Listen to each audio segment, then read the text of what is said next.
Great, yeah.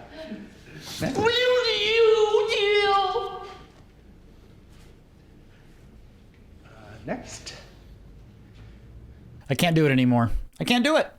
The show's just not good. Funny? Sometimes. Uncomfortable? Absolutely. Good? Not really. In the event you're unfamiliar with this show, let's get you caught up. This isn't your typical home flipping show. My homes are reflecting the local communities. Come on. And we're husband and wife. Thank you. So all I had on me was that $100 bill. A refund. Let me go get change and... What is that? That's nothing. This is, you don't need to see this. I curse you. What did she say? The Curse is written by Nathan Fielder and Benny Safdie, both of which are known for bringing a different approach to storytelling through their work. Emma Stone and Nathan Fielder play our main characters, Whitney and Asher Siegel, a couple working to have their home remodeling show, Fliplanthropy, picked up by HGTV. The show's built on the idea that they will bring passive homes to the community, which are built to be environmentally friendly as well as artistically unique. Benny Safdie plays Dougie, a sort of degenerate director who's really never made a successful show and has a mountain of character flaws, including the fact that he killed his wife in a drunk driving accident and takes absolutely no responsibility for that fact.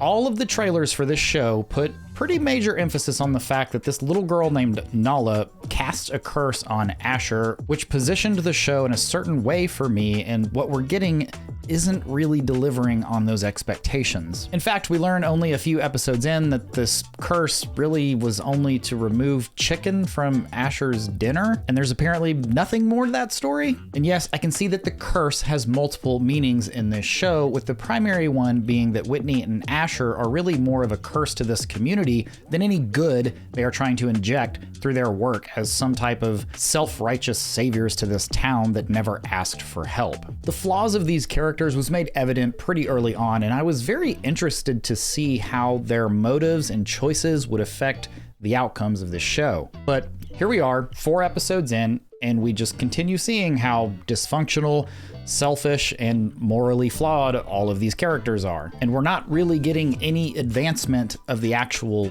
story that we're here to see. Now, I get it. With Nathan Fielder and Benny Safdie running things, this is what you're going to get to some degree. And honestly, their style isn't really my problem. The long, drawn-out, uncomfortable moments I actually find to be pretty entertaining. But the problem I'm having is there's nothing really happening. We're just watching a stringing together of cringe moment after cringe moment with no real advancement in a story. This all starts in episode 1 when we learn Asher has a micro penis, which is weird enough to see in a TV show, but then we learn Whitney's dad also has this in common with Asher, and they bond over a tomato metaphor in which Whitney's father says cherry tomatoes are much more flavorful than their larger counterparts. So yeah, this essentially sets the tone for the entire show, apparently. And some more moments like this include basically every interaction Whitney has with a local where it's evident that she's only trying to do this show for herself and not the betterment of the community. But it really is just such a fetishization of the culture by the establishment. It's very... Marjorie! Dougie being a complete garbage can of a human being and wallowing in self-pity as he wonders why he doesn't have any friends.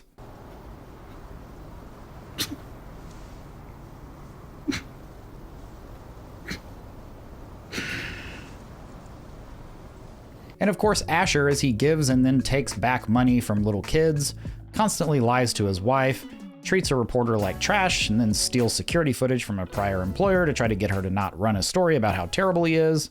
Why are you doing this? We're not the enemy. No one is committed to this community. Have you seen this place? Have you driven around? Take a loop, honestly.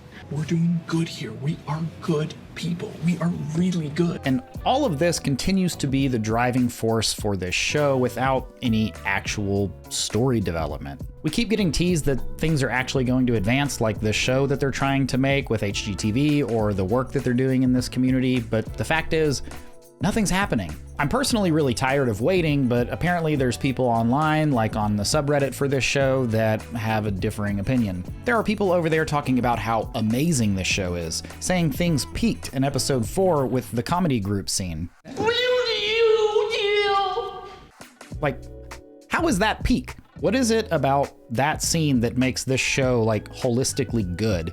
If that's the peak for the whole show, I think that says a lot. These people are essentially making the point for me that this show just isn't good, and they're grasping at every little minor thing that is kind of funny or uncomfortable just to say like it's a great show. And then you've got sensible people questioning if the show is actually bad based on the user reviews, but then you get comments saying people tuning in for a breezy Emma Stone comedy show are sure to be disappointed. And that's basically saying you're only gonna like this show if you enjoy Nathan Fielder's unconventional writing style, and if you're looking for something more mainstream, you won't find it here. I mean, I guess, but if the whole point of the show is just to deliver awkward scene after awkward scene, I'm not sure how you're going to appeal to even a moderately sized audience at all. Which leads me to my final point about what people are saying online about this show, and this one drives me the most crazy.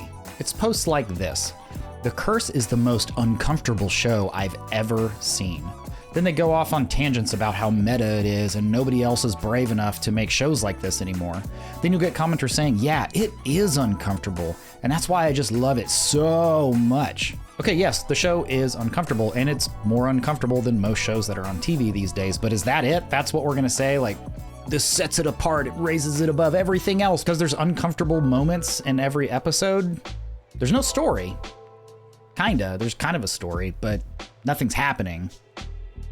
But it's uncomfortable, so it's peak television. This feels like those kids in high school who just want to be anti-everything just so they can be different, and then they wrap their entire identities around 2 differentiating factors just so they can stand out from the crowd. That's what this show's doing, or at least the reception of this show feels like, and I just can't take it anymore. I personally just can't get any further invested in a show that has given us 4 hours of base level story with a whole bunch of uncomfortable moments. And if the goal is just to make you uncomfortable when watching this, then mission accomplished, I guess? I do think it's a shame because there was so much potential here. I think if they really would have played into this curse that they had kind of led all of us to believe was a fundamental part of this story, and not just like the character curses that they put on themselves, but like the thing in the trailer that everybody saw and was really interested in, there was a lot they could have done with this. Unfortunately, I think all of the potential was ultimately drowned out by a couple of writers that were just incapable of reining it in and providing a more balanced production. Okay, that's it for my rant. If you're watching The Curse, I'd love to hear your thoughts down in the comments. Are you sticking with it? Do you completely disagree with me? Are you gonna give it another episode or 2? I'll probably keep watching it. I can't do the video. I can't do recap videos on it anymore. It's just not interesting enough. It's just not. Hopefully we'll get something better to watch in 2024. See ya.